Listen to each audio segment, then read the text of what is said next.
Amin. Lihat ayat selanjutnya. Ayat 3. Sebab penglihatan itu masih apa? Menanti saatnya, tetapi ia bersegera menuju kesudahannya dengan tidak menipu. Apabila berlambat-lambat, nantikanlah itu. Sebab itu apa? Sungguh-sungguh akan datang dan tidak akan apa? Bertanggung. Waktu saya baca ayat ini, jujur saya agak bingung. Kenapa saya agak bingung?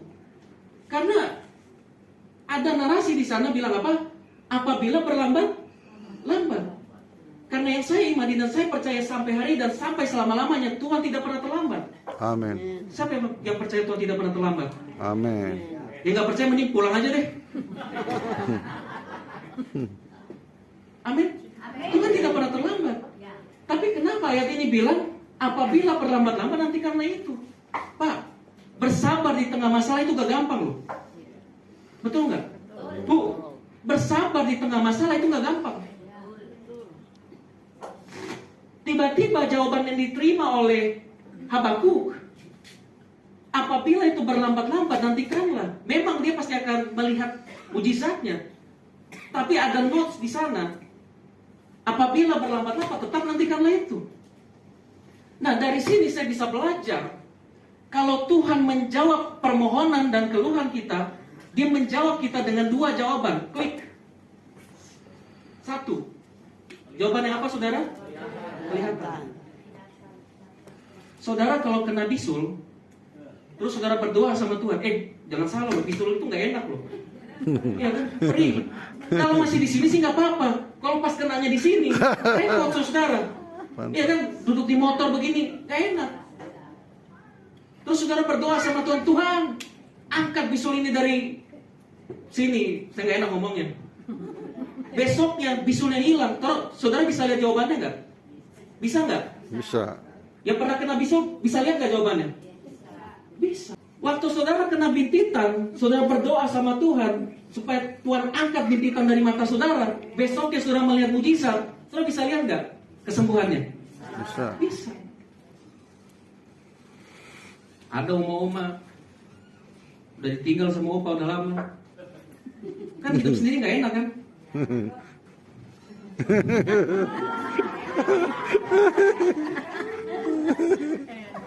Ada buat sebagian orang mungkin enak, tapi ada juga kan yang enggak kan. Terus dia beriman sama Tuhan. Tuhan, kalau boleh Tuhan di sisa-sisa masa hidupku ini kirim Jo satu orang ya kan, minimal nemenin lah. Tiba-tiba Tuhan kirimkan bule dari tanah Tarutung. Ya kan? Bule dari tanah Tarutung. Aduh, bule macam apa itu datang dari tanah Tarutung ya kan? Dia datang, memang cuma sebentar, tapi biar sebentar, selama itu bermakna, wah luar biasa bu, luar biasa oma, ya kan? Waktu Tuhan panggil, biasanya orang di peti begini kan? Biasa orang di peti begini kan? Iya kan? Oma dia begini.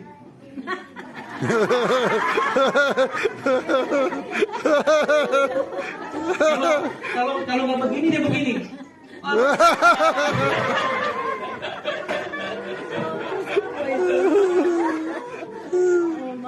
oma.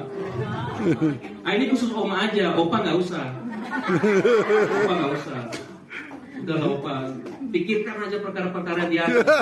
Amin. Saya sekali aja belum, Anda udah 3 kali.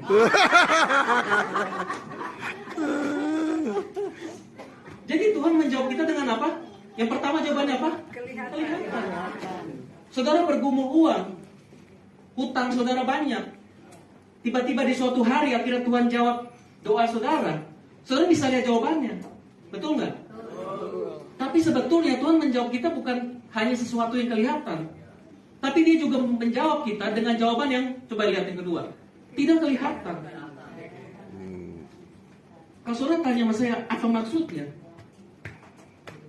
Gini, kalau saya punya anak, tiba-tiba dia datang sama saya, dia minta dibeliin HP. Terus saya bilang sama dia, oke, Papa akan beliin kamu HP, tapi kamu harus berprestasi di sekolah. Nilai kamu harus bagus dan kamu harus ranking 1. Dan nilai kamu harus konsisten. Harus bagus terus. Papa akan beliin kamu HP, apapun yang kamu minta akan Papa kasih. Mau dari kameranya cuma 1 sampai kameranya 10, Papa akan beliin buat kamu. Saya mau tanya, saya bisa nggak pada saat itu beliin dia HP? Tanpa perlu saya kasih embel-embel dia harus berprestasi. Bisa nggak? Bisa. Bisa aja. Tapi kenapa saya kasih tahu sama dia harus berprestasi dulu? Karena yang pertama, saya mau dia berjuang. Amin. Sama-sama bilang sama saya berjuang. Berjuang. Dan yang kedua, saya mau dia kerja keras. Karena saya bilang nilainya harus konsisten. Artinya dia harus bekerja keras. Dan yang ketiga, saya mau ngajarin sama dia juga. Karena kamu dapetin ini gak gampang, maka kamu harus menghargai pemberian Papa. Amin. Amin. Nah, sebetulnya saudara, ketika Tuhan menjawab kita, pertama dia memberikan kita sesuatu yang kelihatan, dan yang kedua tidak kelihatan. Apa itu yang tidak kelihatan itu? Yaitu adalah pembelajaran. Amin. Amin. Apa gunanya untuk kita? Kalau saudara ngalamin hal yang sama di kemudian hari, saudara nggak jadi orang yang panikan, betul nggak? Amin. Saudara nggak jadi orang yang gampang khawatir. Kenapa? Karena di kemudian hari saudara tahu Tuhan pasti akan menjawab segala masalah persoalan yang saudara hadapi. Amin. Ini kan sama seperti waktu Yesus bersama dengan murid-muridnya di atas perahu yang terombang-ambing karena badai. Pertanyaan saya, waktu badai pertama kali menerpa mereka, Yesus bisa bangun nggak? Bisa aja nggak bangun? Bisa. Bos, nggak usah badai bos. Bapak-bapak, ketoel dikit aja kebangun. Betul nggak? Ketoel dikit aja bisa bangun, apalagi badai. Nggak mungkin dong manusia normal nggak kebangun kena badai. Betul nggak? Tapi kenapa Yesus tetap tertidur pulas? Karena dia mau ngajarin sama murid-muridnya. Lu ke orang kalau ada masalah tetap tenang. Lu orang kalau ada masalah tetap andalkan Tuhan. Amin. Gak perlu panik, gak perlu khawatir. Itu jawaban Yesus mau berikan kepada mereka. Makanya seandainya saya jadi Yesus, dibangunin gara-gara begitu, mungkin saya udah tempelin salah satu tuh murid-muridnya. Amin. Jadi Tuhan memberikan kita jawaban. Yang pertama apa yang kelihatan? Kelihatan. Yang kedua dan yang tidak kelihatan, yaitu pembelajaran untuk kita. Amin. Karena pembelajaran itu sangat berharga untuk kita. Ketika kita menghadapi masalah yang sama, kita gak gampang takut, kita gak gampang khawatir. Karena kita tahu Tuhan pasti membela kita, Tuhan pasti menolong kita. Amin.